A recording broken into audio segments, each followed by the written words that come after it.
la planificación hidrológica es un proceso que en España ya data desde hace bastantes años.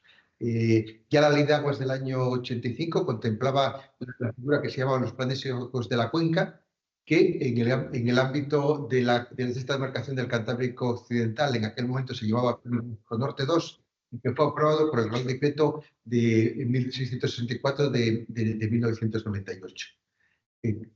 Anecdóticamente, es el plan que más años tuvo de vigencia, porque tras la publicación de la Directiva Marco se cambió la normativa que regulaba la planificación, el plan hidrológico extendió su ámbito a lo que es la demarcación y ya ajustados a la Directiva Marco y a su transposición a la normativa española, se han aprobado ya 3 planes de la demarcación. En este momento el vigente es el del tercer ciclo, que abarca los años 22 a 27 y que se aprobó por Real Decreto 35-2023 hace ya 2 años.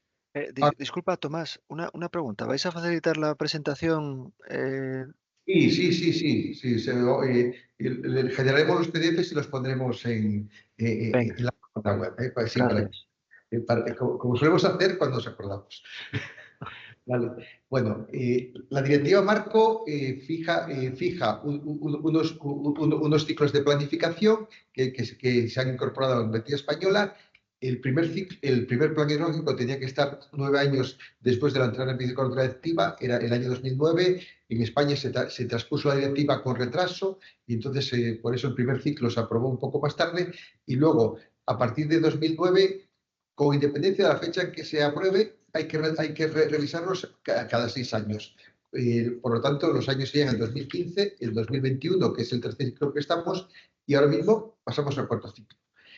La directiva preveía que en el año 2019 la Comisión revisaría la directiva y propondría las modificaciones que considerase necesarias para adecuar la directiva a la realidad de ese momento.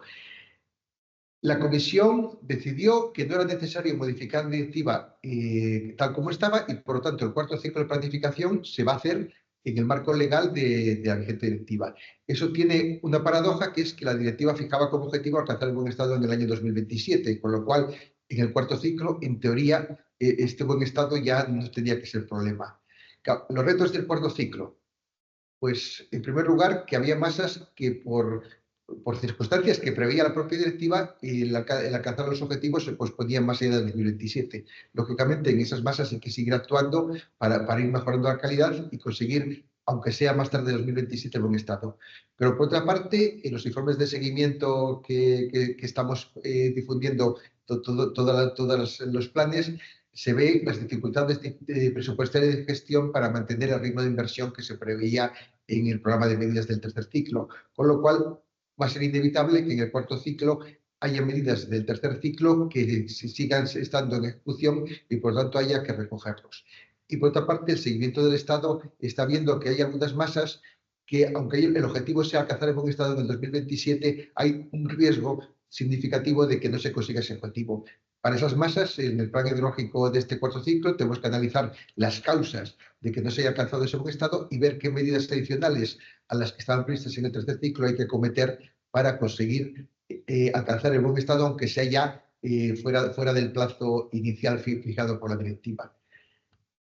La Ley de Cambio Climático incorporó a los planes hidrológicos la necesidad de hacer un estudio específico de adaptación de la demarcación a los riesgos de cambio climático, que es un documento que vamos a incorporar en este cuarto ciclo, y hay 2 normativas aprobadas prácticamente ya entrando en vigor el tercer ciclo, que es, por una parte, la Directiva 2024-3019, que regula el tratamiento de las aguas residuales urbanas, que añade unos objetivos mucho más ambiciosos respecto a la directiva vigente a la que sustituyen, y la semana anterior a que se aprobasen los planes ejecutivos de esta demarcación y de las demarcaciones intercomunitarias, se aprobó el Real Decreto 3/2023, que incorporó a la legislación española la directiva del tratamiento, la directiva relativa a las aguas de abastecimiento urbano, que fija una serie de obligaciones. Algunas ya hay que hacerlas en este tercer ciclo, pero las más importantes, las más costosas, habría que abordarlas ya en el cuarto ciclo de planificación. Perdón, lo hice al revés. La directiva marco y la transposición a la legislación española fija 3 etapas para el plan. La primera etapa, que es en la que estamos en este momento y es la que motiva esta reunión informativa, es que 3 años antes del inicio del periodo a que se refiere el plan, a ser 2028, 3 años antes sería a finales de 2024, tendría que aprobar y someterse a consulta pública y discusión del público un calendario, un programa de trabajo y las medidas de consultas que vamos a adoptar durante este ciclo. La siguiente fase, que es un año después, y es en el que ahora mismo vamos a iniciar los trabajos para su elaboración, es un esquema provisional de los temas importantes. El ciclo de planificación se cierra con la presentación del proyecto de plan hidrológico, que tiene que estar, como menos, por lo mínimo, un año antes del periodo al que se refiere el plan. Reproduzco ese gráfico que muchos de los que estéis en planificación pues ya lo conocéis de ciclos anteriores, ¿no? Ese ciclo de 6 años de sucesivas revisiones y reiteraciones de la directiva. La directiva también preveía, pero no concretaba en qué momento tenía que ponerse a disposición del público, la realización de un estudio general de la demarcación y un análisis económico del uso del agua. En la normativa española ha decidido que esos documentos se pongan a disposición del público ya en la primera fase de la planificación, en lo que se llaman los documentos iniciales.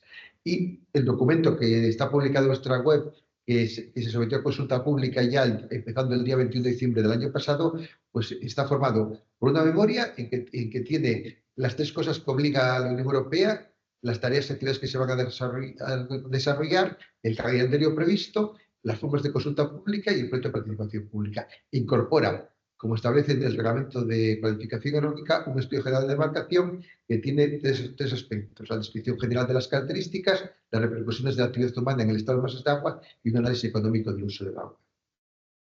Esta memoria se completa con 6 anejos, 2 de ellos son los que voy a hablar yo en mi presentación, y los otros siguientes serán los que expongan mis compañeros.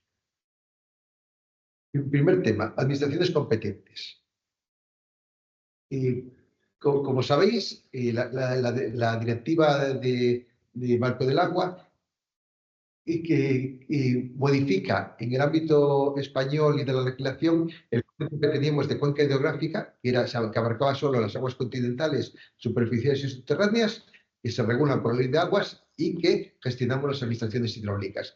Ese era el ámbito del primer proyecto, el primer plan hidrológico que se aprobó en el año 99 y que tenía ese ámbito. Pero con la directiva marco, en el ámbito de la demarcación geográfica se incluyen las aguas de transición y costeras. Estas aguas están reguladas por otra ley distinta, la ley de costas, y en ese ámbito de las aguas de transición y costeras participan varios organismos. Por una parte, la Administración General del Estado, las demarcaciones de costas, las capitanías marítimas, las autoridades portuarias y muchas de las competencias de la ley de costas son competencias de las comunidades autónomas. Pero además de esta doble existencia de dos legislaciones distintas para regular estos ámbitos, hay muchas legislaciones y planificaciones sectoriales que afectan al plan hidrológico de demarcación y que crean unos organismos con unas competencias concurrentes. Y por orden alfabético, para que nadie diga que primo unas más que otras, por una parte está toda la normativa sobre el cambio climático y adaptación de las políticas públicas a cambio climático. Está toda la normativa medioambiental, tanto en cuanto a objetivos de calidad como a espacios protegidos. Está el tema de ordenación del territorio, que sobre todo en el tema del plan de gestión de riesgo de inundación es vital y es importante, y quizá es lo más eficaz para combatir los problemas de inundaciones. Está el tema de protección civil. Hay mucha normativa que regula las actividades económicas y la planificación. Uno de los objetivos es satisfacer las demandas que generan estas actividades económicas. Y también hay una normativa sanitaria que afecta tanto al uso del agua para el abastecimiento como también a las condiciones del vertido para que las aguas de los ríos pues cumplan las condiciones sanitarias, por ejemplo, la normativa de baños, o incluso, aunque ya está más en actividades económicas, pues la normativa derivada de las zonas de cría de moluscos en zonas de transición. La Unión Europea obliga a que los Estados miembros identifiquen las administraciones competentes. es lo que se llama establecer los roles. Para homogeneizar la información que la Unión Europea recibe de todos los Estados miembros, se ha creado una estructura de roles que se definen 14 roles principales, que son los que están ahí: análisis de presiones e impactos, análisis económico, control de las aguas superficiales y subterráneas, la valoración del estado tanto de ambas aguas, la preparación de los planes, la preparación del programa de medidas, la implementación de las medidas, los procesos de participación pública, los aspectos de cumplimiento de normativa en cuanto a vigilancia, policía y sanción de los dominios públicos y de las afecciones a los mismos, las tareas de coordinación de la implementación, las tareas de informar a la Comisión Europea y toda la competencia en zonas protegidas que afecta al parque hidrológico, porque las aguas tienen que cumplir también las exigencias y necesidades de estas zonas protegidas. Estos roles, en la estructura que se informa a la Unión Europea, se descomponen además en otras 45 responsabilidades generales y 153 responsabilidades particulares. Aquí quiero resaltar que es imprescindible la participación de las administraciones competentes en el plan de la demarcación.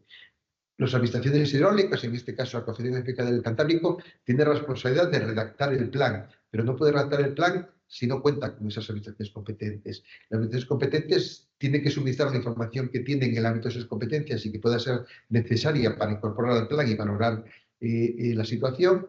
Tiene que definir las actuaciones que va a abordar para incorporarlas al programa de medidas y tiene que colaborar en el seguimiento del plan hidrológico en el ámbito de sus competencias. Para hacerse una idea de la multitud de organismos que estamos implicados, los documentos que hemos puesto a consulta pública han hecho un cuadro de las distintas autoridades y los distintos roles que tienen cada una. El organismo promotor es esta Confederación Hidrográfica del Cantábrico, pero hay multitud de organismos del Estado, de las comunidades autónomas y la administración local que tienen competencias y que sus actividades afectan y deben ser conocidas e integradas en la planificación.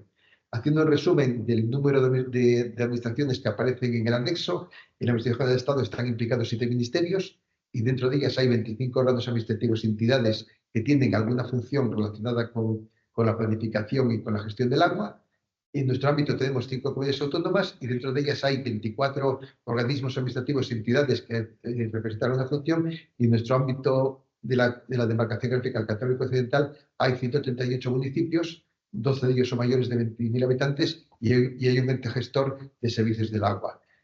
Hay que recordar que en el tema de abastecimiento y saneamiento la competencia básica corresponde a la administración local y las comunidades autónomas y la administración del Estado tienen unas labores de apoyo sobre ellos, ¿no? Por eso, al final, en concreto, tenemos 188 entidades que tienen alguna participación en la gestión del agua y con las que tenemos que coordinarnos para elaborar el plan. En los documentos habréis visto, y he puesto el ejemplo de la Confederación Hidrográfica del Cantábrico, que es la que tiene más roles y más funciones, se ha hecho un detalle de cada organismo competente, qué roles, a nivel ya de roles particulares, tiene que hacer y un poco qué responsabilidades tiene dentro de esta gestión del plan hidrológico de Barcelona. El segundo componente que voy a explicar es el programa de calendario. Como ya anticipé, la Unión Europea establece 3 fases de elaboración del plan: documentos iniciales, esquema de versión de temas importantes y el proyecto del plan hidrológico. Y además, la directiva de la Unión Europea sobre prevención del riesgo de inundación y la transcripción a la legislación española por Real Decreto establece que los planes de gestión de riesgo de inundación tienen que ser elaborados de forma coordinada y en paralelo a los planes hidrológicos. Por eso tienen también 3 etapas muy similares a las nuestras. Con los documentos iniciales se hace la evaluación preliminar del riesgo de inundación. En el caso del Cantábrico Occidental ya se sometió al Comité de Autoridades Competentes en enero, esa fase está terminada. Los documentos iniciales son los que tenemos en consulta pública. Al mismo tiempo que el esquema provisional de temas importantes, se elaboran los mapas de previsión de riesgo de inundación. Y al mismo tiempo que el proyecto del plan hidrológico se somete a consulta pública, se somete a consulta pública el proyecto del plan de gestión de riesgo de inundación. Tras este proceso queda la tramitación española para aprobar ambos planes y luego hay que remitirlos a la Unión Europea. España tiene que aprobar los planes antes del 22 de diciembre de 2027, por cuanto que van a regular el sexenio 2028-2033.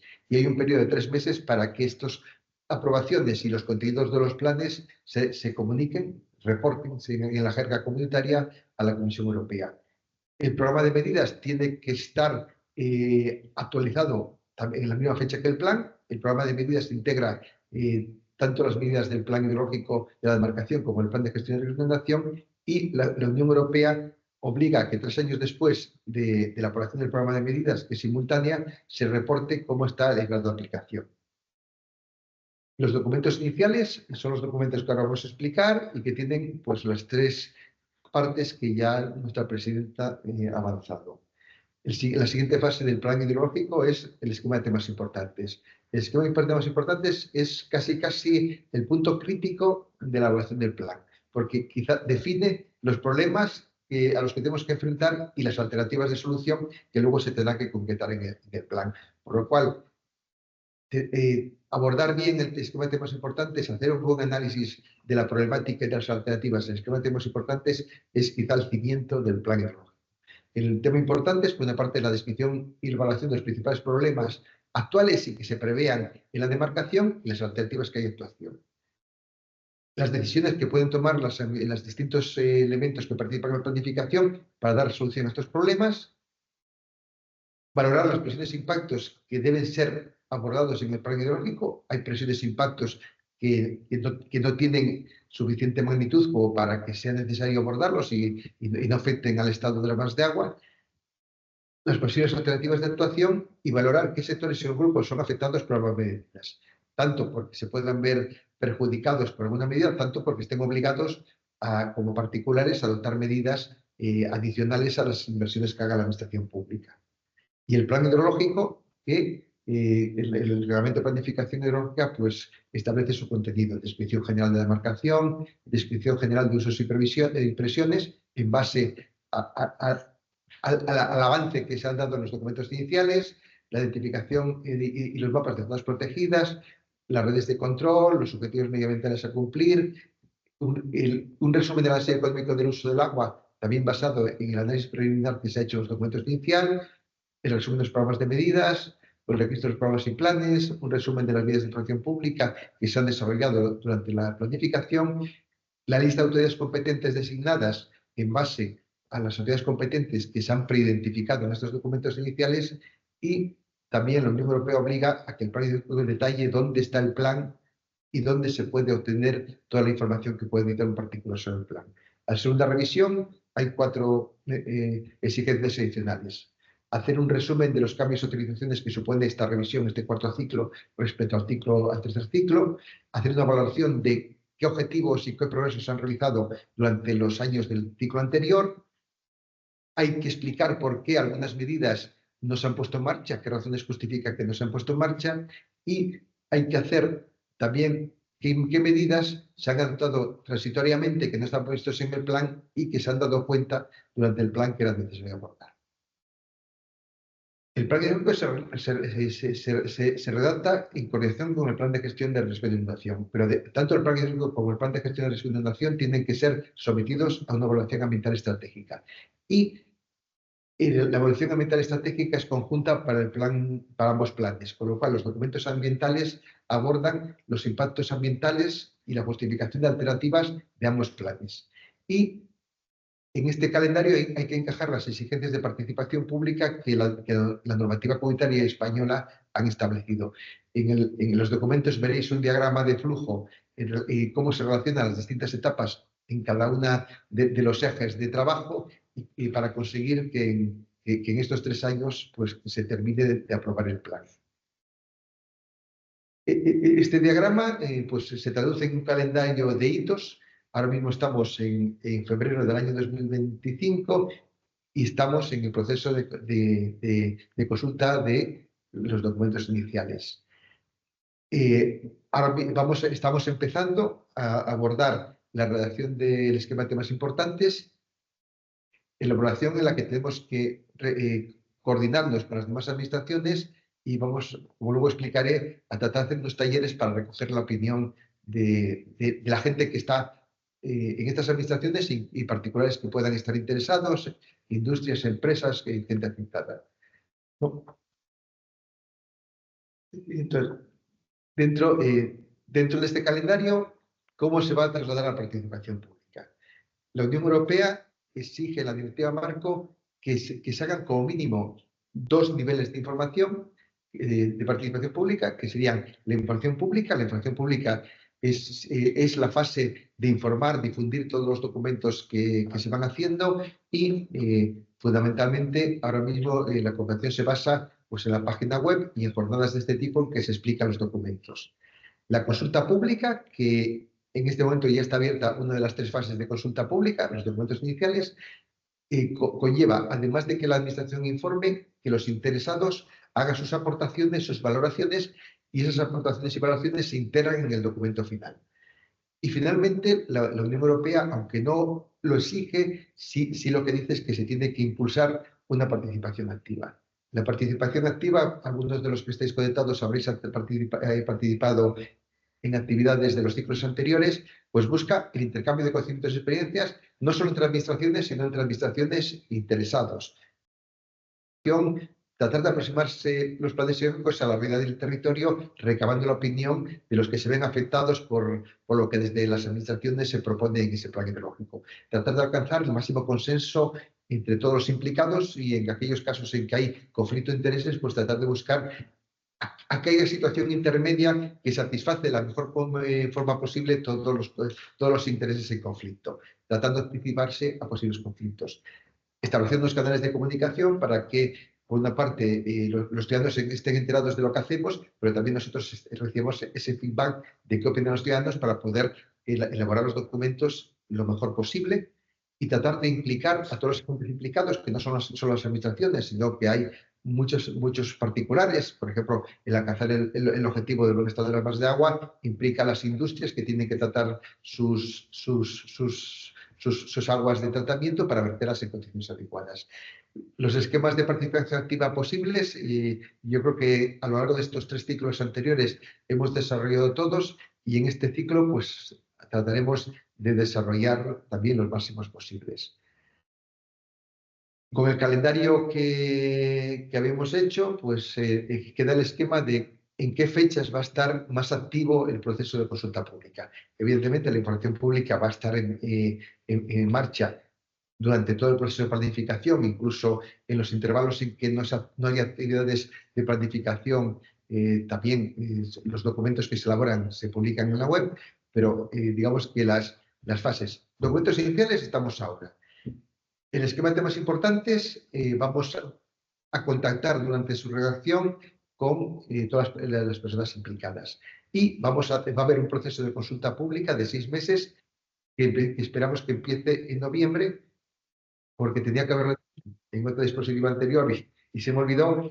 La tramitación que explicamos en el ámbito del Estado español de los planes hidrológicos es que su aprobación está sujeta a 3 niveles de proceso. Por una parte, una tramitación en el ámbito de los organismos de cuenca, en que el Comité de Autoridades Competentes, en que están integradas las administraciones con competencias, confirma y valora y presta su conformidad a los componentes del plan hidrológico que afectan a sus competencias.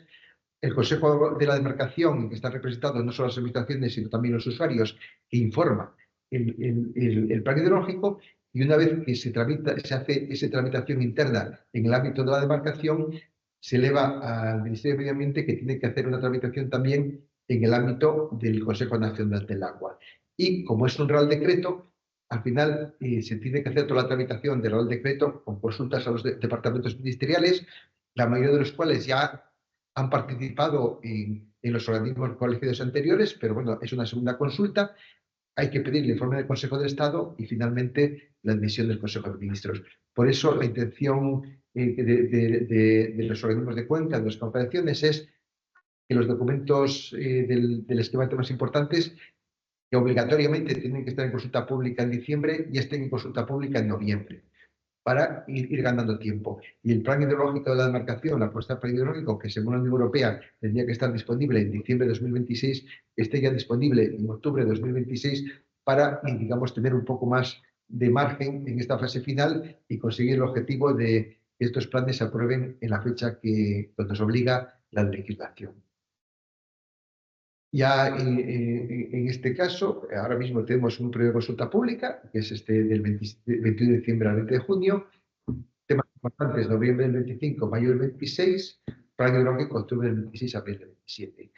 Y en lo que son las actividades de participación, pues lo que tenemos definido, en cada ciclo trataremos de hacer algo similar. Es, por una parte, una jornada de presentación, que es esta en concreto, y en marzo-abril queríamos hacer unas jornadas de participación que llamamos zonales, una centrada con los interesados de Asturias y las administraciones de Asturias, y otra con los interesados y las administraciones de Cantabria. En ambos casos vamos a hacerlo en colaboración con las comunidades autónomas respectivas, pues para que todas las administraciones que estamos implicadas, pues estemos implicados. Y en estas jornadas nuestro objetivo es que los que participen, los que tengan a bien venir a colaborar con nosotros, pues nos den su visión del diagnóstico de la situación, de los temas importantes que habíamos presentado parte del ciclo, si se están abordando, si las medidas están siendo adecuadas, si es previsible que alguno de los temas ya esté resuelto en este tercer ciclo, y qué retos ven que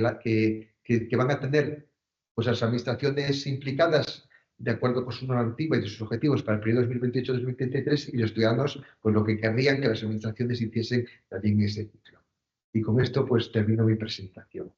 Y doy paso a Belén, que es una colaboradora de la empresa IMO, que es el consultor que nos está apoyando en la redacción del plan hidrológico y que va a explicar el estudio general de la demarcación. Buenos días a todos, y como dice Tomás, yo os voy a hablar un poco pues, de lo que es el estudio general de la demarcación, y más concretamente pues, a una parte muy significativa de ella, que es el diagnóstico y el análisis de presión. Por si no os ha quedado claro, he hecho un pequeño esquema simplificado de lo que es el proceso de planificación, dividiendo las distintas partes en las que tenemos que llevar a cabo durante estos 6 años que pueden durar el proceso. Por un lado está el programa de medidas, que tiene la configuración del programa de medidas y el ajuste de todas las medidas en función de los distintos procesos que vamos a llevar a cabo a lo largo de la elaboración de los distintos documentos. Existe una fase de consultas públicas en las que tendremos la consulta pública de los documentos iniciales, del esquema de temas importantes y del propio plan, y las distintas elaboraciones de los documentos del plan, añadiendo además pues, todo el tema de evaluación ambiental estratégica que va en paralelo. Y en este momento en lo que nos encontramos es precisamente pues, en la consulta pública de los documentos iniciales. El estudio general de la demarcación se integra dentro de este documento inicial y integra las principales partes, que son las tareas y actividades a realizar, el calendario previsto y las fórmulas de consulta que ya explicó Tomás. Y el estudio general de la demarcación está integrado a su vez por la descripción general de las características y las repercusiones de la actividad humana en el estado de las masas y el análisis económico del uso del agua, que comentará después Jesús. Si hablamos de la descripción general de las características de la demarcación, dentro de este estudio general de la demarcación, lo que incluye son unos aspectos tanto de información fija e información variable. Tenemos que tener en cuenta que partimos de la información derivada del ciclo anterior, y lo que tratamos de hacer es una actualización de todas aquellas informaciones variables. En cuanto a información fija, pues tenemos evidentemente lo que es la descripción y el marco administrativo de la administración. Nuestra demarcación está compuesta por 5 comunidades autónomas: Asturias, Cantabria, Galicia, País Vasco y Castilla y León, en el cual están totalmente incluidos unos 180 municipios con una población que varía evidentemente a lo largo de los años. Estamos teniendo en cuenta pues, esa variación de población. El resto de parámetros, como es la superficie, como son el número de masas y demás, a no ser que se haga un otro estudio, no nos va a afectar. En cuanto al marco territorial, pues vemos que la población está centrada en zonas muy concretas, como es Oviedo, Gijón, Santander, Torrelavega y Avilés. La zona industrial y la zona turística afecta sobre todo a la parte costera, y luego la parte de la parte de agricultura está en ligero descenso en nuestra demarcación. Otros aspectos a considerar es que si bien hemos actualizado el SIOS de 2017, que es el más actualizado de todos ellos en función de los usos del suelo, vemos que nuestro territorio está principalmente constituido por zonas naturales y de arboleda. Seguimos teniendo nuestros principales embalses, de los cuales todos estos son masas de agua y consideramos en la elaboración del plan y la afectación que acumulan en ellos. Y seguimos teniendo nuestros 2 trasvases. Todo esto es información, como digo, que es fija y que seguimos actualizando y variando con las pequeñas variaciones que pueda tener. Mientras que otros parámetros que sí que nos van a afectar pues es el tema de la climatología. Estamos en una demarcación que está en un clima principalmente oceánico, en el que los inviernos son suaves y los veranos son frescos, tenemos precipitaciones frecuentes, unas temperaturas muy moderadas y la distribución de temperaturas son abundantes durante casi todo el año, principalmente en primavera y otoño. Pero tenemos el efecto del cambio climático. Tanto el aumento de la temperatura como la modificación del ciclo del agua vamos a tenerlo que tener en cuenta a lo largo de la elaboración del plan para poder tener una mejor gestión de los recursos hídricos. Si analizamos, o como un ejemplo, si analizamos a través de los datos del SINP lo que es la precipitación desde 1940 hasta ahora, se obtiene una precipitación media de 1.310 milímetros. Mientras que, tal y como representa la figura que tenéis en pantalla, en la serie corta desde 1980 se ve una tendencia bastante a la baja de las precipitaciones. Lo mismo ocurre con las aportaciones. Entonces, todas estas variaciones y todo esto lo estamos llevando y controlando tanto en los informes de seguimiento del plan anterior como en la actualización de los documentos iniciales. La red hidrográfica, con las posibles actualizaciones que nos ha dado el CEDES, se sigue manteniendo y hemos definido nuestras masas de agua, tanto las de categoría río, lago, transición y costeras, de manera que tenemos un total de 295 masas superficiales y 20 masas subterráneas, incluyendo dentro de cada una de ellas las distintas categorías de modificadas, naturales o artificiales, como son los 2 lagos. Y masas subterráneas seguimos teniendo la denominación de las 20, con la modificación que hubo de masas subterráneas en el ciclo anterior. ¿Por qué es importante esta caracterización? Pues es importante para la hora de poner los valores de referencia para controlar el estado de las masas de agua. Pasamos a lo que son las repercusiones de la actividad humana en el estado de las masas de agua. Para eso utilizamos un modelo del DPSIR para el análisis de presiones, en el que tenemos que tener en cuenta 5 aspectos fundamentales. El factor determinante, en el que tenemos que tener en cuenta todas aquellas condiciones ambientales, influencia de la actividad humana sobre el medio, que son los que van a ser los causantes de esas presiones, las actividades humanas que afectan al medio ambiental. Entre ello, va a afectar, por lo tanto, todas estas presiones van a afectar al estado, que es un cambio perceptible a esas presiones, lo que va a causar un impacto, que son los efectos provocados por esos cambios de estado, y por lo tanto, para minimizar estos impactos, la sociedad tiene que aportar unas respuestas que transformamos en nuestro programa de medidas. Los pasos que estamos siguiendo es, en primer lugar, la identificación de todos los elementos de ser susceptibles de ejercer una presión. Hemos tenido en cuenta todas las presiones que hasta ahora se habían identificado en el ciclo anterior y estamos llevando a cabo una actualización de ellas, principalmente en el que se llama presiones puntuales, presiones por extracción. Y una vez que las tenemos todas inventariadas, podemos identificar aquellas que son potencialmente significativas, aquellas que son posibles de causar impacto, para lo cual la cruzamos con el estado de las masas de agua y determinamos qué presiones son significativas. Por lo tanto, lo que sí que quería dejar claro es que el trabajo que vamos a realizar en este cuarto ciclo es una actualización del inventario de presiones y, por lo tanto, una actualización de la evaluación del impacto y, en consecuencia, la revisión del riesgo establecido para las masas de agua de no cumplir los objetivos medioambientales que teníamos previstos cumplir en el 2027. En cuanto al estado de las masas de agua, en nuestras masas de agua en este momento hemos hecho una actualización del estado agregado desde el 2018 al 2023, que varía ligeramente con el publicado en el plan anterior. En este momento nos encontramos con unas 242 masas que están en buen estado ecológico y unas 258 que están en buen estado químico.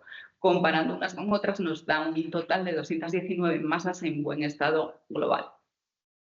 ¿Qué ocurre? Como se puede ver, el principal mejoría que tenemos en el estado, tanto el ecológico como el químico, se muestra en las categorías de río natural. Aquellas masas que están muy modificadas son las que presentan un peor estado y es sobre las que tenemos que actuar y mejorar. La visión general del estado global de las masas es mostrado en azul es en buen estado y en rojo las que no alcanzan el buen estado. Pues una vez que tenemos identificadas nuestras presiones, una vez que tenemos identificado el estado de nuestras masas, lo que vamos a ver es los tipos de impactos que estas presiones pueden causar. Entonces, siguiendo la normativa, tenemos una clasificación de tipos de impactos, que pueden ser la acidificación, la contaminación química, la afección de los ecosistemas, las alteraciones hidromorfológicas, las alteraciones de los hábitats, interacciones de la dirección con el flujo de intrusión salina, acumulación de basura recogida por estas marinas, etc. Contaminación orgánica, contaminación por nutrientes y evidentemente van a afectar en mayor o menor medida a masas superficiales o subterráneas. Tenemos una serie de indicadores que nos permiten conocer cómo pueden afectar o cómo van evolucionando en ellas. Y entonces, en la medida de lo posible, tenemos nuestras redes de seguimiento para poder controlar estos parámetros. A modo de resumen, os he puesto o indicado el número de masas de agua superficial con impactos reconocidos. Como se puede ver, tanto las masas ríos naturales y muy modificados se ven principalmente influenciadas por contaminación, por nutrientes y por contaminación química.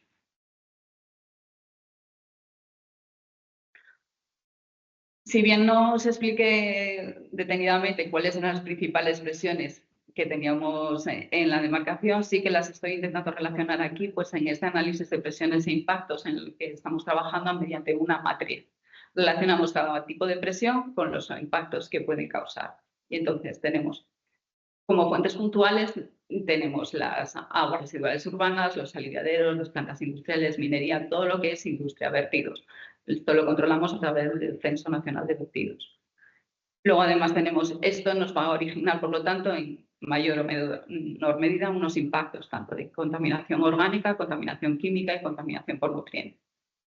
En cuanto a las presiones difusas, vienen derivadas tanto para subterráneos como para superficiales a través de las actividades de la agricultura, la escorrentía urbana, la minería, el transporte, etc. Y los impactos que pueden causar sobre nuestras masas de agua van a ser muy similares a los que producen las puntuales, pero sí que es cierto que tenemos mayor dificultad para controlar. En cuanto a las extracciones de agua o derivación de las mismas, se fundamentan principalmente, las fuentes son la agricultura, el abastecimiento público o todo tipo de industrias, porque tienen un alto consumo de agua. Entonces, estos impactos se ven reflejados en la reducción, principalmente en la reducción del caudal de aguas superficiales y la intrusión de agua salina en las subterráneas o el descenso piezométrico o la alteración de los ecosistemas que dependen de las subterráneas. En cuanto a las alteraciones morfológicas, tenemos todo el tema de presiones derivadas de las presas y azudes, la protección contra incendios y la navegación. Y sus impactos, evidentemente, van a ser los cambios de conectividad o las alteraciones del régimen hidrológico. Y luego tenemos otro grupo de presiones que son todo el tema de especies invasoras, vertederos, contaminación histórica, suelos contaminados, presiones o cualquier otra presión desconocida. Entonces, esta sería una visión de cruce, cómo analizamos nuestras presiones con los impactos que pueden causar en ellas y cruzándolo con el estado de las masas de agua podemos determinar el riesgo en el que tenemos nuestras masas. Y como conclusión, el análisis del riesgo que tenemos para las masas a 2021 es el que se muestra en la imagen. Evidentemente, en rojo vienen las masas que nos han salido en riesgo con impacto y luego tenemos un mayor número de masas en riesgo con riesgo bajo, pero sin impacto, del que desconocemos la causa real de todas ellas. Existe una masa en estudio, que es una masa subterránea, porque si bien hasta ahora todas las masas subterráneas estaban en buen estado, tanto químico como cuantitativo, sí que nos han aparecido contaminantes específicos de AMPA y entonces las tenemos en estudio. Y con esto yo doy por terminada. Muchas gracias. Ahora se incorpora. Sí, bueno, yo creo que está conectado y cuando quieras, Jesús. Buenos días. No sé si me escucháis bien. Sí. Y voy a empezar a compartir para hacer una pequeña presentación sobre la otra pata de de los documentos iniciales, que es el análisis económico y la recuperación de costes. Vale, me parece que ya se ve correctamente. Entonces, bueno, para no tardar... Perdona, Sí, no, tienes que cambiar el modo de presentación si no lo vemos correctamente. Vemos la presentación con notas, no la vale. otra. Vale, pues un segundito que entonces voy a compartir de otra manera.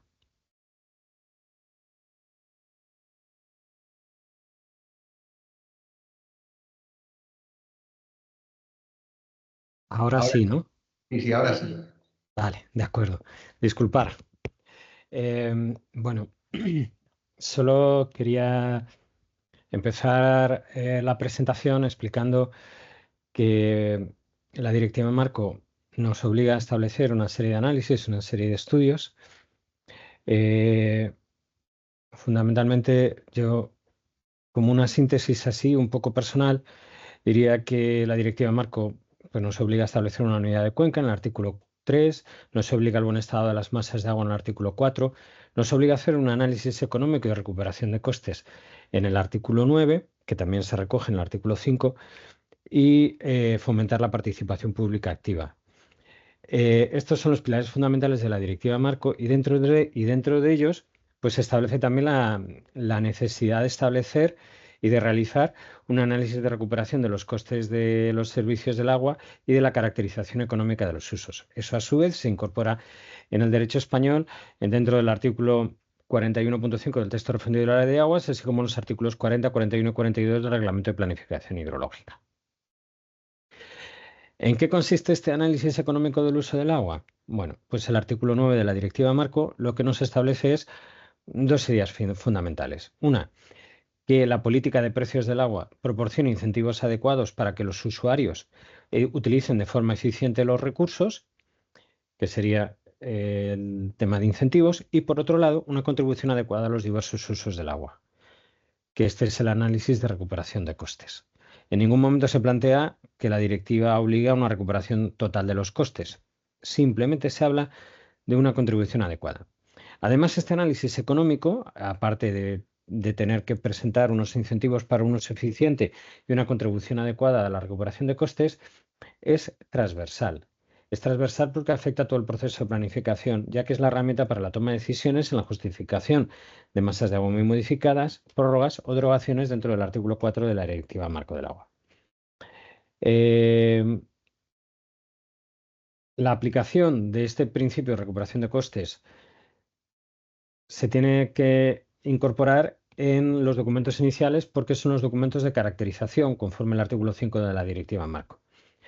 Y dentro de estos documentos iniciales, pues se hace una caracterización económica de los usos, que está incluido dentro de los documentos en consulta pública, así como un análisis de recuperación de costes en el cual incluimos no solo el coste financiero, sino también el coste ambiental y del recurso. En el análisis de recuperación de costes, que es el primero de los grandes temas del análisis económico que se incluye en los documentos iniciales, la primera cuestión que tenemos que detallar o que indicar es que el análisis de recuperación de costes se establece solo para los servicios relacionados con el agua.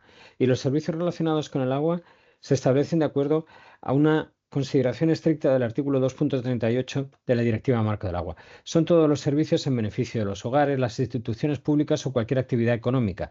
Consisten en la extracción, el embalse, el depósito y el tratamiento y la distribución de aguas superficiales o subterráneas, la recogida o depuración de aguas residuales que vierten posteriormente a las aguas superficiales. Es decir, no estamos considerando o no se va a considerar dentro del análisis de recuperación de costes otros servicios que pueden ser prestados por organismos públicos que van a beneficiar al conjunto de la sociedad y no tienen un usuario específico o concreto y por lo tanto no se financian por la vía impositiva de acuerdo con los presupuestos generales del Estado y no tienen ninguna tarifa o canon específico ligado a ningún usuario porque no hay ningún usuario específico que sea beneficiario. Son fundamentalmente todas las actividades de defensa medioambiental, de protección y recuperación del medio ambiente hídrico y de los ecosistemas asociados, el control de vertidos, la guardia fluvial, etc. Todos los servicios asociados a la defensa de contravenidas y a la administración del agua en general. Además, de acuerdo con la legislación vigente española, no es posible recuperar los fondos europeos que son empleados en las infraestructuras hidráulicas o cualquier otro tipo de proyecto. Una vez hecha esta pequeña matización, el primer paso es estimar los costes. En la estimación de costes, por un lado, estimamos los costes financieros, que son simplemente los costes de inversión de todas las infraestructuras que son necesarias para prestar los servicios del agua. Las fuentes de información son fundamentalmente las liquidaciones presupuestarias de todos los organismos públicos y se calculan como un coste anual equivalente a precios constantes con una tasa de descuento del 0,75% y con una vida útil que es 25 años para prácticamente todas las inversiones, excepto para la regulación que consideramos 50 años. Además, también tenemos en cuenta los costes de operación y mantenimiento, para lo cual hemos consultado las cuentas anuales de los organismos prestadores de los servicios, así como las estimaciones de costes propios de los usuarios. Y con eso tendríamos el primer paquete o la primera estimación de costes, que es la fundamental, que es el de los costes financieros.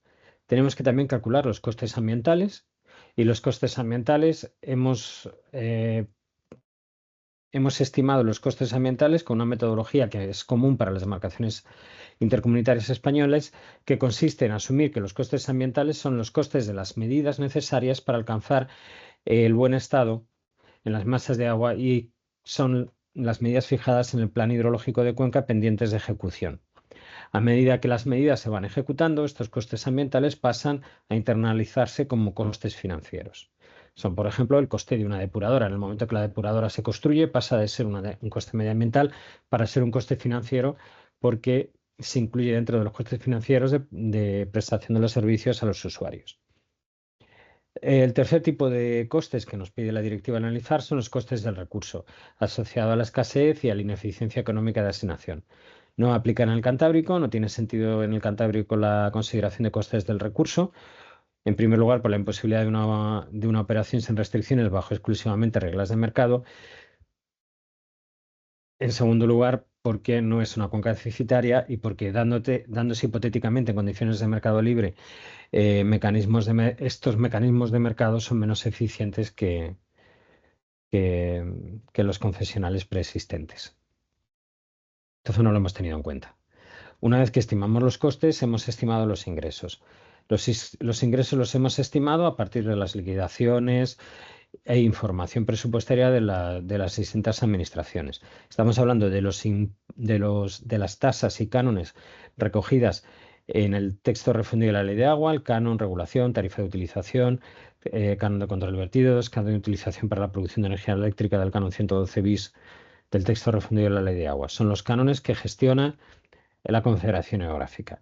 Y después los distintos instrumentos económicos autonómicos, que es el canon de agua residual de saneamiento de la Comunidad Autónoma de Cantabria, el canon del agua y canon de gestión de las depuradoras de la Xunta de Galicia y el canon del agua del País Vasco. Además de estos instrumentos de recuperación de costes, tenemos en cuenta los impuestos medioambientales de las distintas autonomías. Fundamentalmente, el impuesto sobre las afecciones medioambientales del uso del agua del Principado de Asturias, el impuesto sobre el daño medioambiental causado por determinados usos y aprovechamientos del agua embalsada de la Xunta de Galicia y el impuesto sobre la afección medioambiental del agua embalsada de la Junta de Comunidades de Castilla y León. También se tienen en cuenta los instrumentos económicos locales, que son fundamentalmente las tarifas municipales de los servicios de abastecimiento, tasas de alcantarillado y saneamiento. Y con eso tenemos la caracterización completa del análisis de recuperación de costes. Aquí tienen ustedes el resultado final, servicio por servicio y usuario por usuario del grado de recuperación de costes que aparece en el documento.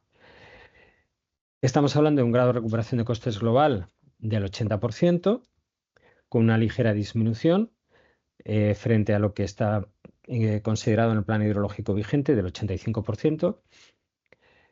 Esta pequeña reducción se debe simplemente al incremento de los costes en los últimos años y a que los costes son mucho más elásticos que las tarifas, de tal forma que, aunque el incremento de costes también se refleja en un incremento de tarifas y de ingresos, las la velocidad de incremento de las tarifas o de los ingresos no es tan alta como el crecimiento de los costes. El IPC acumulado entre el año 2018 y el año 2022 es del 12%, mientras que el incremento de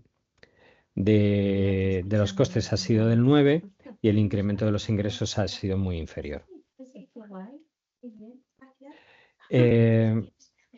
Es importante que, aunque tengamos un grado de recuperación de costes global alrededor del 80%, no todos los usuarios tienen el mismo grado de recuperación de costes. El uso urbano tiene un grado de recuperación de costes de alrededor del 75%, el uso industrial alrededor del 85%, y el uso hidroeléctrico tiene un grado de recuperación de costes superior al 100% por la consideración de los impuestos ambientales al uso hidroeléctrico. Estamos considerando también como ingreso el canon 112, que en su momento fue derogado, pero dado que ha habido una modificación del texto refundido de la ley de agua, así que desde el año 2023 se está aplicando con normalidad, se ha incorporado al análisis. El año de base del análisis ha sido el año 2022 y se han actualizado todos los costes e ingresos entre el año 17 y el año 22 para actualizar la serie de años de costes y de ingresos del plan hidrológico vigente. Estos grados de recuperación de costes son de costes totales, tanto financieros como medioambientales. Si solo nos centramos en los costes financieros, el grado de recuperación de costes es mucho mayor. Es alrededor del 90%, con una ligera disminución entre el 91% del plan hidrológico vigente y la estimación de los documentos iniciales, que es del 88%, exclusivamente por el problema de que los costes se han encarecido más que los ingresos. El uso urbano presenta un grado de recuperación de costes de alrededor del 75%, el uso industrial de alrededor del 95% y el uso hidroeléctrico tiene un grado de recuperación de costes superior al 100% por los impuestos medioambientales y distintos cánones que presenta. Una vez que hemos hecho el análisis de recuperación de costes, en el documento también se ha realizado una caracterización económica de los usos, que es otro de los requerimientos que nos plantea la directiva, y lo que se ha hecho ha sido actualizar todos los datos del plan hidrológico vigente, llegando hasta una caracterización hasta el año 2022 o el año 2023, dependiendo del tipo de fuente de datos. A grandes rasgos, la demarcación del Cantábrico es una demarcación con algo más de 1,5 millones de habitantes. Contribuye al 3,1% del PIB español, aunque es ligeramente superior su porcentaje en población, del 3,4%. Y la estructura del VAP es ligeramente distinta a la nacional porque tiene un porcentaje de industria sensiblemente superior. Frente a un 17% de media nacional en el año 22, en el Cantábrico es alrededor del 23%, con algo menos de importancia del sector servicios y del sector agrario que la media nacional.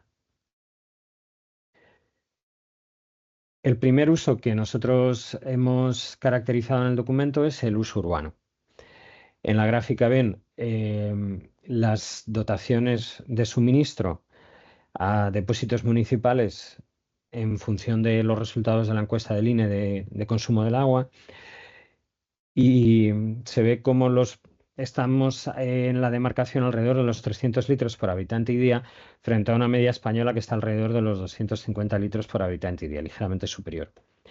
Además, aunque partían de un nivel muy, muy similar en el año 2000, alrededor de los 310-315, ha habido una reducción importante de pérdidas en el conjunto del Estado, también en la demarcación, pero es significativamente mayor en el conjunto del Estado. Por eso, esas dos gráficas, la línea roja, que sería la del Cantábrico Occidental, y la línea azul, que sería la del conjunto de España, aunque parten de un punto común, empiezan a diverger a partir del año 2003-2004. El precio promedio en España de los servicios de abastecimiento y de saneamiento, según el documento de tarifas del año 2022 de la EAS, es de 2,13 y es ligeramente superior, bueno, sensiblemente superior a la media de la demarcación, que es 1,6 euros por metro cúbico. El siguiente sector que está caracterizado es el turismo y el ocio. En la demarcación hay cerca de 12 millones de pernoctaciones al año, es el 2,7 del total nacional, es algo menos de la media que le toca por población y por superficie, pero presenta una elevada estacionalidad, a diferencia de otras zonas de España, porque está centrada fundamentalmente en el verano. Y también hay 26 campos de golf, 16 en Asturias y 10 en Cantabria. A diferencia de otras zonas muy turísticas de España, donde sí que se está viendo en los últimos años una desestacionalización. Bueno, realmente no sé si tanto desestacionalización como que están subiendo mucho las pernoctaciones en meses que no eran tradicionalmente turísticos de verano. En la demarcación del Cantábrico sigue manteniéndose una elevada estacionalidad de las pernoctaciones en julio y en agosto. En cuanto a la agricultura y ganadería, el sector agrario es muy inferior en la demarcación del Cantábrico Occidental frente al resto del territorio nacional, y solo es destacable el peso de la cabaña de vacuno, que supone el 10% del total nacional. En cuanto a la caracterización económica de la energía, es destacable el hecho de que la cuenca dispone de 14 centrales hidroeléctricas que se consideran como estratégicas por Red Eléctrica Española, y que fueron caracterizadas como tales ya en el año 2014.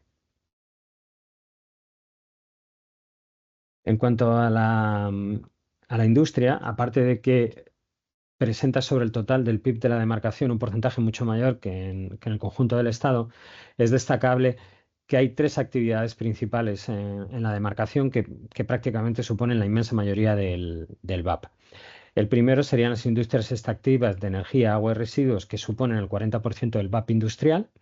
La metalurgia y fabricación de productos metálicos suponen el 24% del VAP industrial, y la industria agroalimentaria supone el 14% del VAP industrial. El resto de ramas del sector industrial suponen menos del 7% del VAP. Son testimoniales frente a estas 3 grandes sectores industriales. En cuanto a las tendencias que presentan estos usos de cara al futuro para establecer cuáles puedan ser las demandas que tengan que ser incorporadas en el plan hidrológico del cuarto ciclo, el primer análisis que se realiza es un análisis de proyecciones de población en función de las previsiones del INE. Aquí ven ustedes a la derecha la previsión de población al año 2039 que prognostica el INE para toda España, que sería la línea roja, y en azul la que pronostica para el Cantábrico Occidental. Estamos hablando de un mantenimiento de la población, un estancamiento de la población, y en ningún caso de ningún crecimiento. Sin embargo, sí que se prevé un crecimiento de las viviendas, fundamentalmente de las viviendas secundarias, como ven en la otra gráfica. Esta estabilización de la población se debe fundamentalmente no, se debe en exclusiva a un saldo migratorio positivo que puede compensar la caída del crecimiento vegetativo. En ningún caso se prevé que vaya a reducirse la despoblación en las zonas rurales, sino que es esperable que siga concentrándose la población en los grandes núcleos urbanos. El mantenimiento de población y su concentración en núcleos urbanos implica que es esperable que pueda haber de media un descenso de las dotaciones netas en el futuro. ¿Por qué? Porque la población cada vez va a estar más concentrada en grandes núcleos urbanos que tienen menor dotación unitaria por habitante, y además menos pérdidas. En términos de VAP se prevé un peso cada vez menor del usuario agrario y que en menor medida del sector industrial, por un mayor efecto de la terciarización de la economía, en la línea de los resultados esperables para toda España.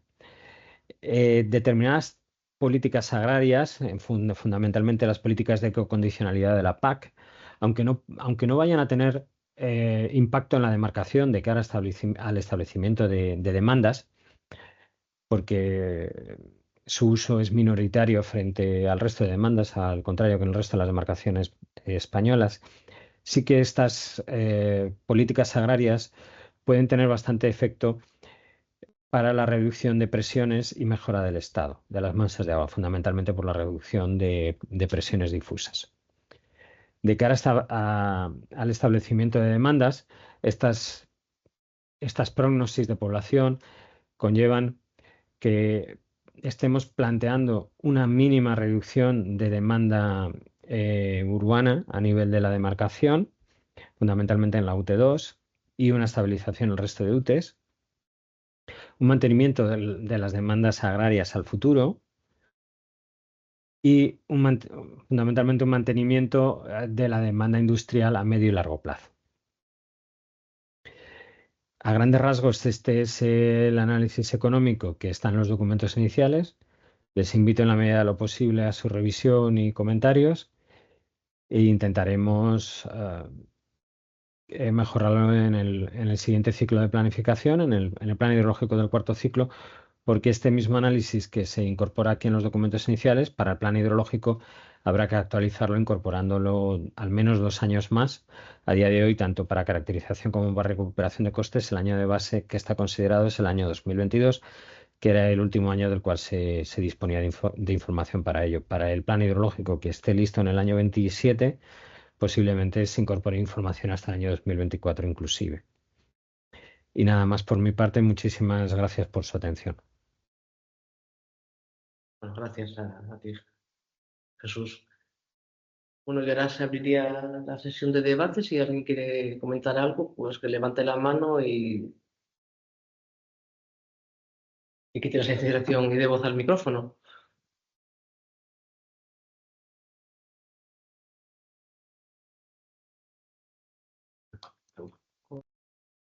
Estaba comprobando que en el chat no hay ningún mensaje.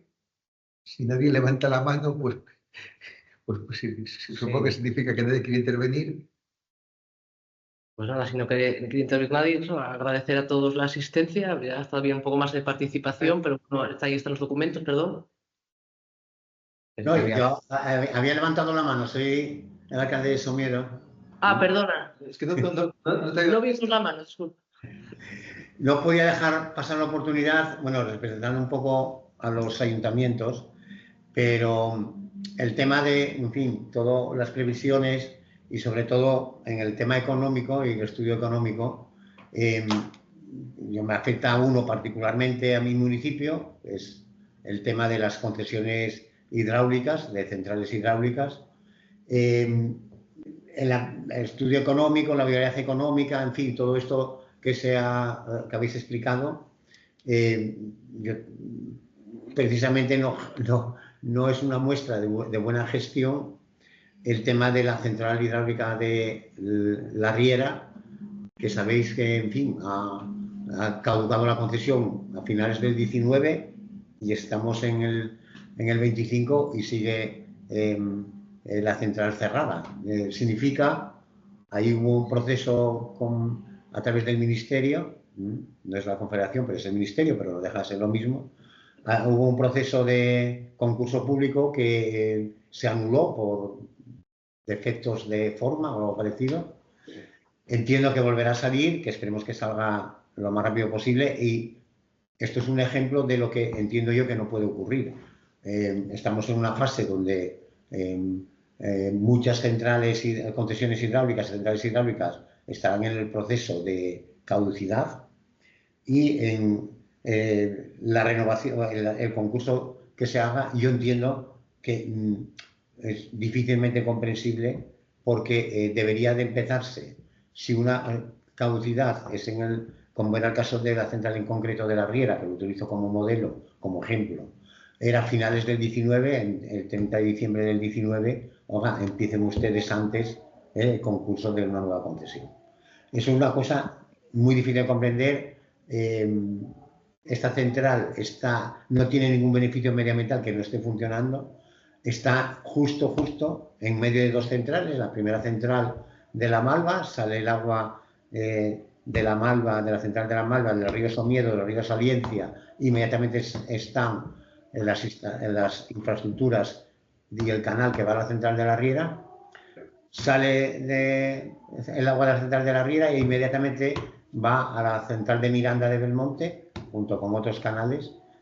No hay ningún beneficio medioambiental, pero hay un gravísimo perjuicio económico para la propia Confederación, y dentro de nuestras reivindicación que hacemos desde Fenembalses, la Federación Española de Municipios de Embalses y Centrales Hidráulicas, y yo desde mi municipio, que entendemos que sí, una buena gestión del agua es también que el aprovechamiento hidráulico, que es fundamental en el mix eléctrico del país, y en estas renovaciones y mejoras que se puedan hacer se hagan con la efectividad adecuada, y que bajo ningún concepto haya estas interrupciones de vamos para 5 años, y que también se plantee que deben de consensuarse esos concursos públicos y esos canos de explotación con las administraciones locales, porque evidentemente en este caso en concreto esas instalaciones están en montes de utilidad pública propiedad de este ayuntamiento, y que no solo penséis desde la Confederación, ves el pliego de concurso, se hace el concurso, bueno, aparte de los impedimentos de esto del concurso, se dice que tiene que haber una nueva concesión, tiene que haber también unas nuevas autorizaciones de los montes de utilidad pública, de unas nuevas cambio de titulares en las licencias ambientales y en las licencias de actividad municipales, y todo esto yo reivindico un poco, que no vuelva a ocurrir o que no debe de ocurrir esta prolongación en el tiempo de instalaciones que encima tienen un perjuicio en su uso, y lo que puede ocurrir, y a la vez también que se tenga en cuenta clarísimamente a los municipios y que no se impongan o se pretenda imponer, porque sin una modificación y una actualización de las licencias de actividad ambiental y unas cambio de titular en las licencias de actividad no puede funcionar. Gracias. Pues sí, como sabes, compartimos pues la inquietud y la idea de, efectivamente, pues la gestión podría haber sido más ágil de otra manera, y sabes que estamos en contacto con el MITECO, y personal de nuestra comisaría de aguas, como ya conoces, pues está detrás de que esto se agilice lo más posible. Y por supuesto que en todo el proceso nos gustaría, y yo creo que hasta ahora ha sido así, estar en contacto con el ayuntamiento, en este caso de Somiedo, para que ello vaya para adelante y que responda no solo a los intereses de una buena administración hidráulica, sino también a los del propio ayuntamiento de Somiedo. Ya sabes que en eso estamos y estamos en contacto para lo que vaya surgiendo. Lo tenemos a Vanessa Mateo, ¿no? Sí. Sí. Vanessa, cuando quieras. Hola, buenos días. Yo quería simplemente apuntar dos cuestiones. Por un lado, la cuestión nueva que aparece de los bienes, de su coste una vez que entra a ser un elemento patrimonial, que muchos de esos bienes los estamos explotando nosotros desde la comunidad autónoma. Igual es desconocimiento, pero mi sensación o mi conocimiento lo que me dice es que al final, cuando tenemos en cuenta el coste patrimonial del bien, es de cara a las amortizaciones, para luego ir haciendo las inversiones necesarias para que el bien no se devalúe en el tiempo. Nosotros, cuando estamos explotando esas instalaciones, estamos haciendo inversiones en esos activos y en esos bienes. O sea, no nos dedicamos únicamente a explotarlo y a hacer únicamente el mantenimiento básico de los equipos, sino que invertimos en esas instalaciones. Entonces, en ese balance, igual también habría que tener en cuenta esa inversión, porque si no, claro, el balance sale muy mal, porque si solo miráis una parte, que es como lo analizáis vosotros, igual me estoy equivocando en la interpretación, pero si estamos invirtiendo desde un punto de vista patrimonial, no solo de mantenimiento, sería el equivalente a esa inversión de esa amortización. ¿Puedo contestar? Sí, creo que sí, tengo el micro abierto. A lo mejor no me he explicado del todo bien. Cuando computamos los costes de inversión, estamos computando los costes de inversión de los distintos agentes que prestan los servicios del agua, independientemente de quién construya la depuradora en cuestión. Me explico.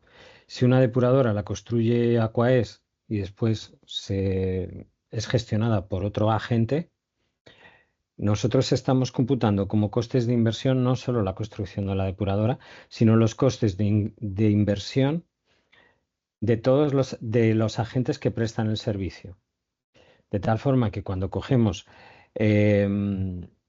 las cuentas anuales de un organismo de saneamiento autonómico, las inversiones de ese organismo autonómico también entran como coste de inversión.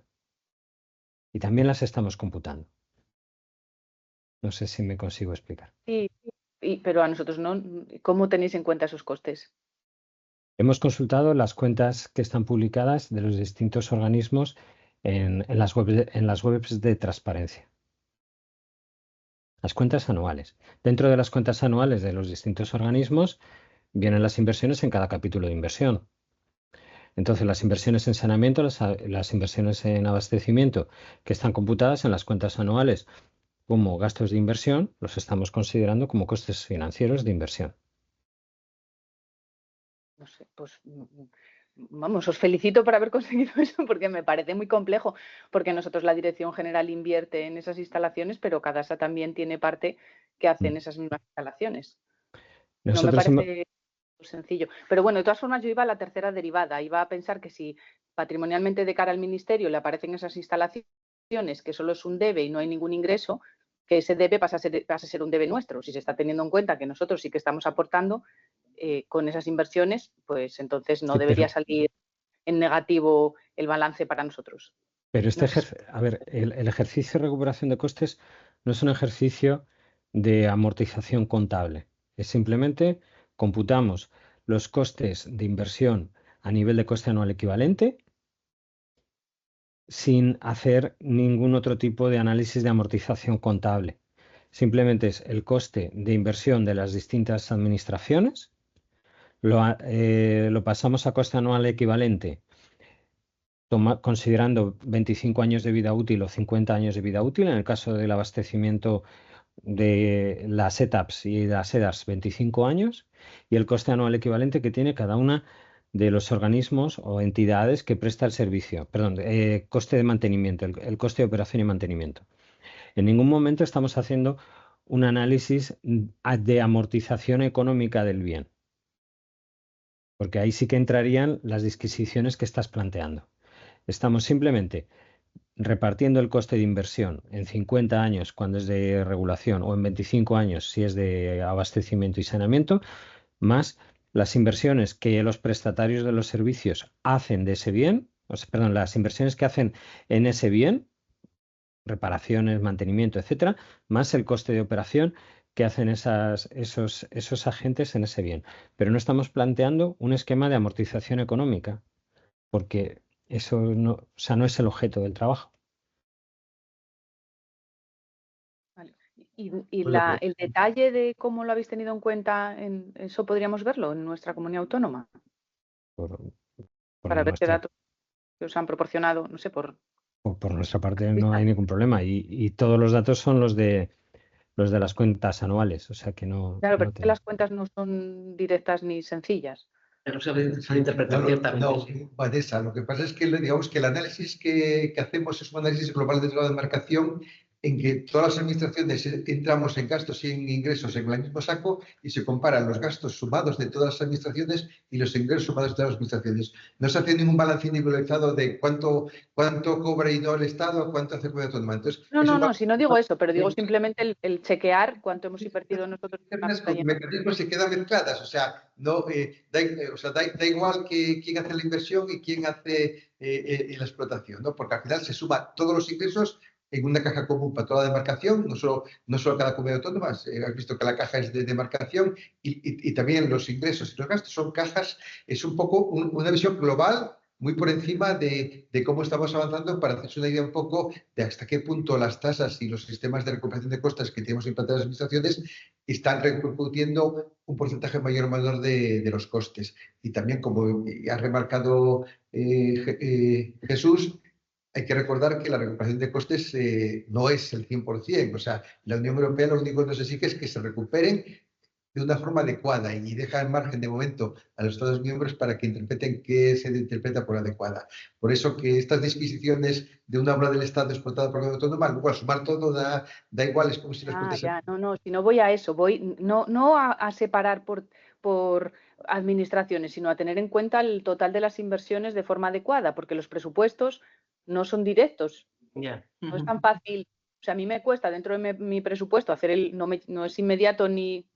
Pero bueno, no sé si igual lo veis más sencillo que yo y tenéis el número Perfecto, igual me lo pasáis, lo chequeo con el mío porque lo estáis haciendo mejor que yo. Al final, como se decía antiguamente, son números gordos, ¿no? Porque incluso hay más datos en el INE de cuánto es el consumo de agua que los que tenemos las propias confederaciones a base de los datos que tenemos de usuarios, porque el INE, por sus estadísticas, pues pequeños ayuntamientos y demás de los que hay poca información, pues de alguna forma los integra y los cocina y te dan los consumos de agua de toda Asturias y dices tú, bueno, las administraciones públicas sabemos las de los municipios de cierto tamaño que tienen un mayor control. El INE utiliza sus técnicas estadísticas y al final estos estudios pues no dejan de ser un tratamiento estadístico de datos a nivel global, ¿no? Para hacer una imagen global y no particular de cada sistema, ¿no?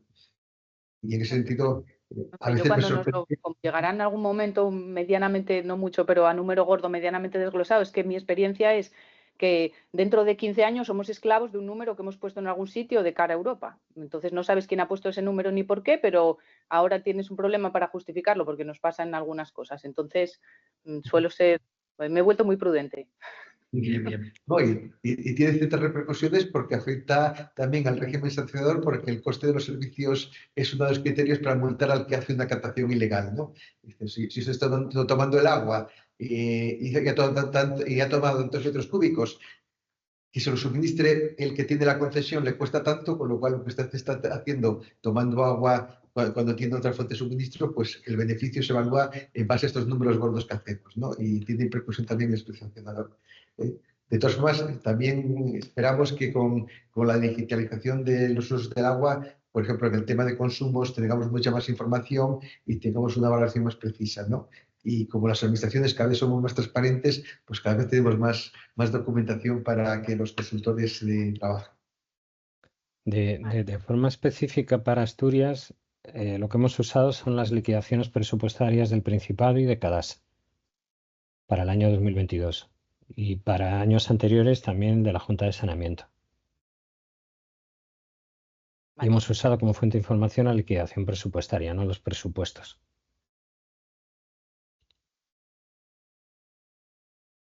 Vale. Muy bien. Muchas gracias por la aclaración. Yo ya, por mí, ya acabé.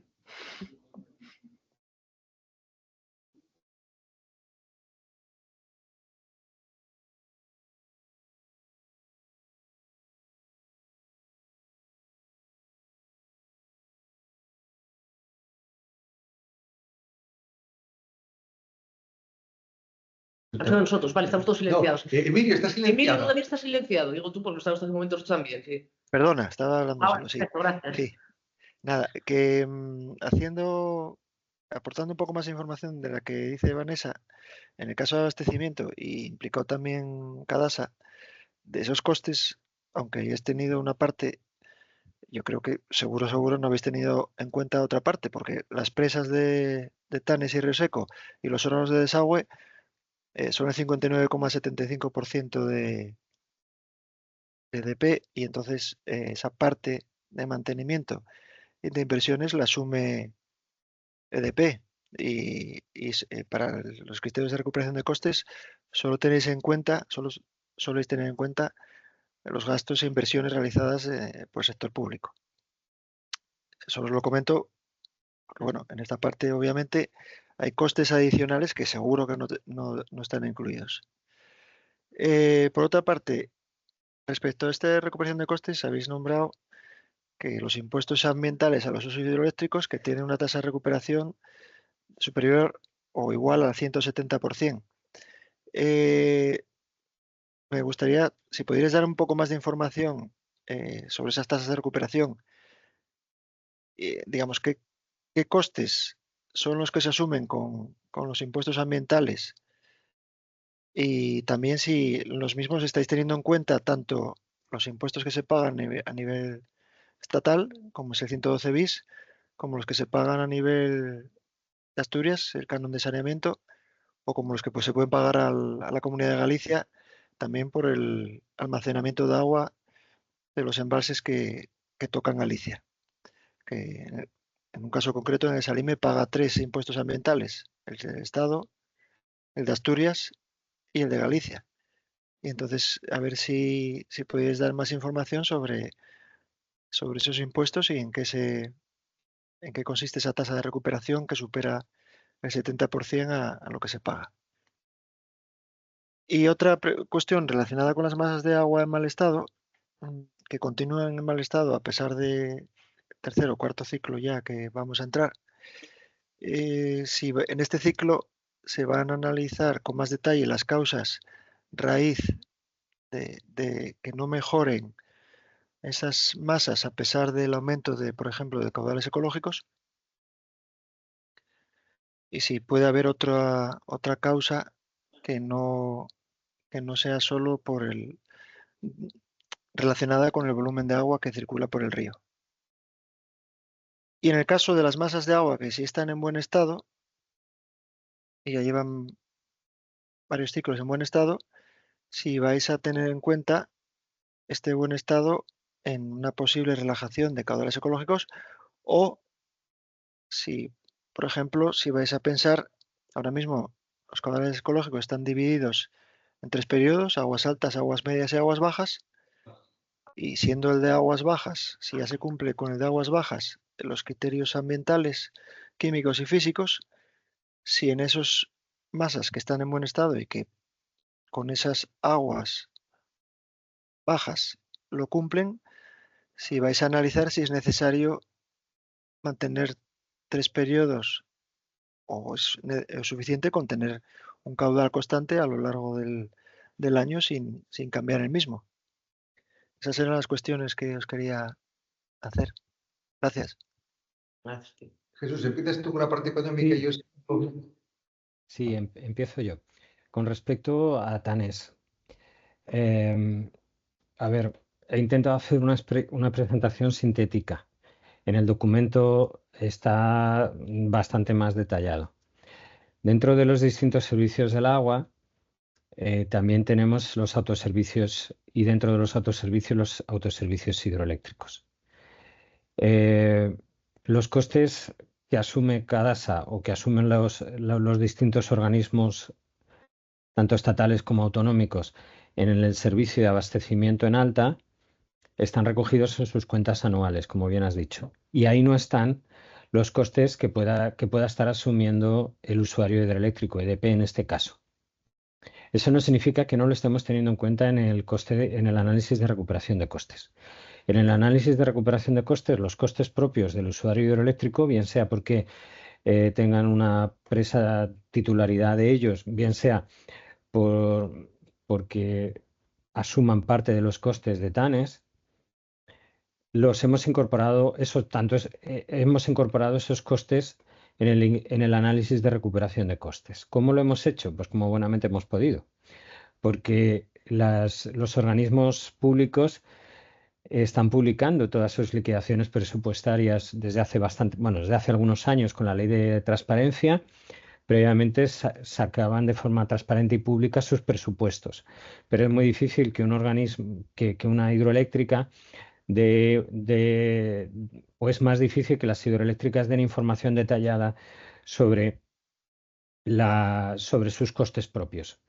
En este caso, en el caso del Cantábrico, no hemos obtenido información en el anterior ciclo ni tampoco en este sobre costes propios de las hidroeléctricas que están operando, y se ha utilizado ratios de otras demarcaciones. En particular, se han utilizado datos del Duero, porque en el ciclo de planificación anterior del Duero hubo una alegación específica de Iberdrola, donde se dio una serie de costes reales para las centrales hidroeléctricas del Duero, y las hemos trasladado al Cantábrico en términos de euro por megavatio hora instalada, no, euro por potencia instalada.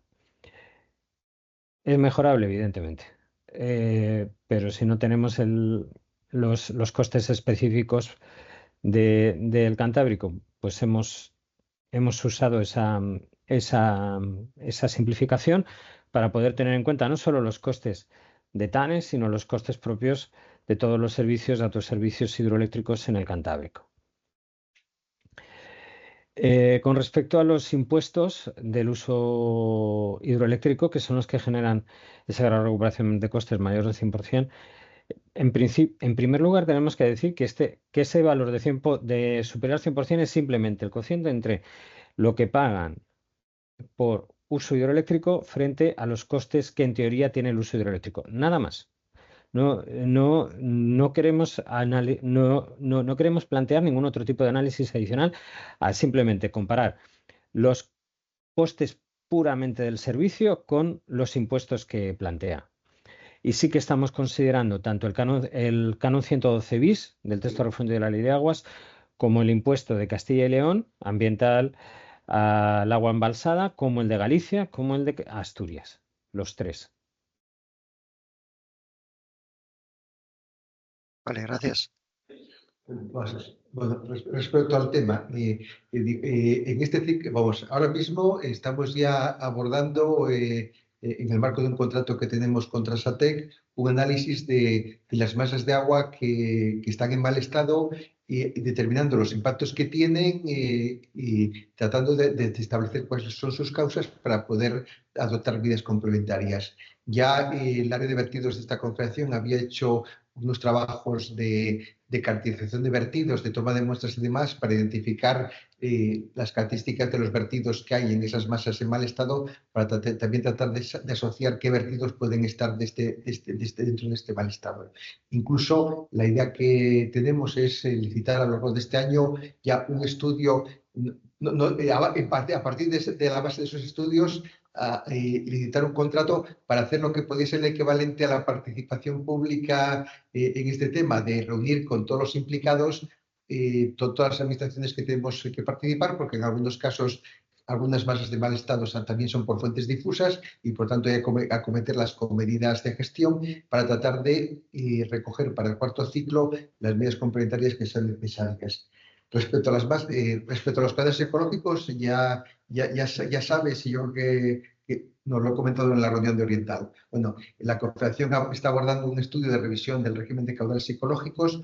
Una de las cosas que estamos planteando es simplificar o complicar, pero romper estos 3 escalones que tenemos y hacer una curva a lo largo del año que sea, digamos, más menos los saltos bruscos, porque estamos apreciando de que justo cuando empieza el estiaje, pero todavía estás en el periodo de aguas medias, pues hay problemas de incumplimiento, pero digamos que también es el comportamiento de los ecosistemas y de los propios ríos. Entonces, tratar de modular los caudales ecológicos a nivel mensual, como ya han hecho en otras confederaciones, ¿no? Eso es un tema que tampoco está todavía concretado porque estamos en el comienzo del estudio, ¿no? Respecto al tema del buen estado y cuando se cumple el buen estado ya con el caudal de aguas bajas, si es o no necesario el caudal de aguas medias y altas. Y es que hay que recordar que el objetivo del caudal ecológico no es alcanzar el buen estado de las masas de agua. Los caudales ecológicos tienen efectos sinérgicos para conseguir este objetivo. Si no tienes caudal ecológico y tienes vertidos, pues evidentemente es imposible que consigas el buen estado de las masas de agua. Pero el buen estado de las masas de agua tiene que acometerse respecto a la depuración, utilizando las mejores técnicas disponibles y reduciendo al máximo la carga contaminante que reciben las aguas. Pero es que los caudales ecológicos no tienen solo el objetivo de alcanzar un buen estado cualitativo, sino que también el objetivo que fija la ley es que se mantengan los ecosistemas persistentes y la Instrucción de Planificación Ecológica lo que dice es que el hábitat potencial útil que tienen que tener la fauna piscícola y la vegetación de ribera tiene que alcanzar unos mínimos respecto a los que tendrían condiciones no alteradas. También hay que recordar que el buen estado no es el máximo que puede tener un río. El buen estado es el objetivo mínimo de la Unión Europea, pero los ríos pueden estar en una cosa que se llama muy buen estado y todos los criterios de clasificación de los ríos determinan también el muy buen estado, que es una combinación de que se cumplan todos los objetivos químicos, que se cumpla el estado ecológico, pero que también que se cumplan las condiciones hidromorfológicas y de la presencia de fauna y hábitat. Entonces, los caudales ecológicos, la distribución anual, tienen como objetivo que en aquellas masas de agua que ya potencialmente, porque no tienen vertidos, porque no tienen presiones, porque no tienen contaminación, pueden estar en muy buen estado, que no queden solo en el buen estado, porque estemos haciendo unas detracciones por encima de lo que sería aconsejable ambientalmente. Por eso, la modulación anual tiene por objetivo mantener no solo con estado ecológico, sino que mantener el hábitat potencial y el ecosistema propio de los ríos antes de que fuesen explotados, ¿no? Y la Instrucción de Planificación Hidrológica fija unos objetivos de, me parece que es, no sé si recuerdo, que es si el 20 o el 25% del hábitat potencial útil, que es lo que tendría que ser como objetivo, si es compatible con todo el esquema de satisfacción de usos, como objetivo del caudal que hay que mantener a lo largo de los ríos. Y ese 20% de potencial útil significa que en los meses más húmedos hay más caudal y en los meses más secos menos. Que el río reproduce de forma artificial, pero de forma paralela un poco a lo que es el régimen natural. Y bueno, también hay que recordar que cuando hay un embalse de regulación, el caudal ecológico no es lo que tiene que soltar el embalse, porque si el embalse no tiene aportaciones en épocas de sequía, en años secos, si el embalse no tiene aportaciones por debajo del caudal ecológico, la obligación es dejar pasar lo que le llega, o sea, respetar el caudal que le entra. No tiene que usar la regulación para mantener artificialmente unos caudales ecológicos, que yo creo que es hasta paradójico, ¿no? Dice, dar artificialmente el caudal que el río en condiciones naturales no iba a llevar, ¿no? No sé si te ha aclarado un poco. De todas formas, en el tema de los caudales ecológicos tenemos previsto organizar jornadas de presentación y hacer reuniones con todos los implicados y ahí, digamos que estos temas trataremos de ir concretándolos y depurándolos mejor. Sí, gracias Tomás, está aclarado y hablaremos más en esas reuniones ya específicas, pero bueno, solo por decir una cosa, en el tema de modular más los caudales ecológicos, que se puede hacer, pero tendré que también hay que tener en cuenta si el año es seco o húmedo, porque si se hace una modulación en función de año medio y luego el año es más seco o más húmedo, cambia completamente esa modulación y digo en las centrales fluyentes, sobre todo. Pero bueno, y después a Jesús, solo una cosa, respecto a los costes, más bien me refería a los relacionados con los aprovechamientos, en este caso de abastecimiento, no los costes de la central hidroeléctrica, que son distintos.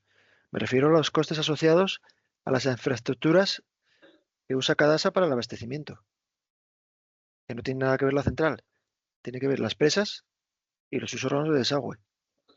Y esos costes, si en un momento dado los necesitáis, nosotros también los podemos facilitar, ¿eh? No hay ningún problema. Encantados y comprobamos si hemos puesto algo inferior o distinto a lo que planteáis.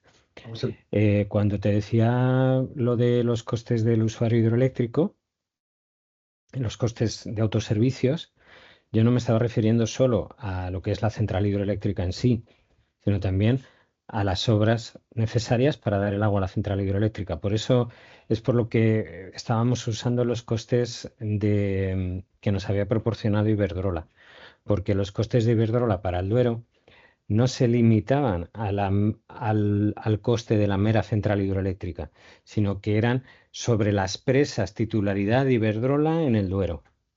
Por eso era un dato que podíamos extrapolar, sabiendo que no lo estamos haciendo del todo bien, porque cada central hidroeléctrica tiene su órgano, su obra de derivación distinta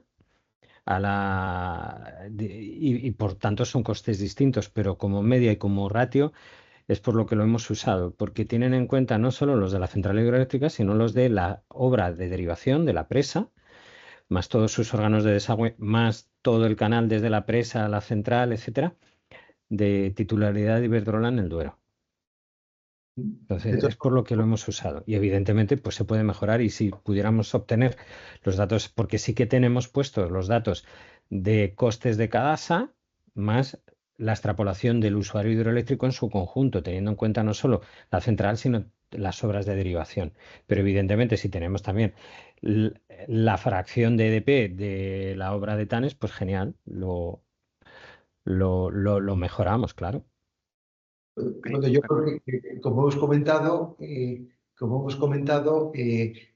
ahora mismo se hace un análisis de costes inicial en los documentos iniciales, pero el análisis de costes final se incorpora al plan hidrológico. O sea que en la medida de que aquellas empresas que tengáis datos sobre costes que puedan mejorar el análisis que hemos hecho, que en muchos casos es en base a datos estadísticos, pues se agradecería.